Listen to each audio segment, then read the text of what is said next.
Let's make a smoothie with Miss Rabbit.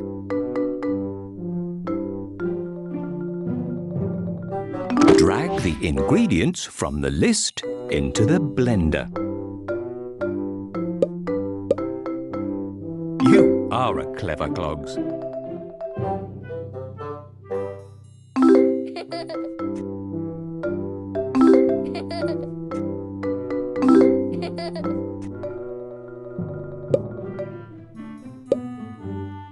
That's a great job.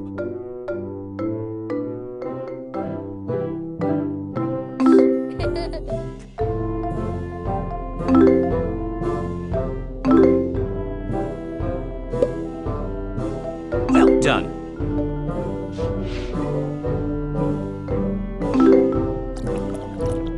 Put the lid on the blender so Miss Rabbit will now blend your smoothie.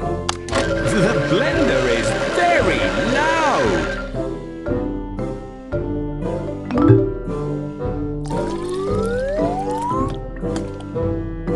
Drag the items to decorate your smoothie. It is really coming together. That looks like a delicious smoothie. Drag the glass to serve the smoothie.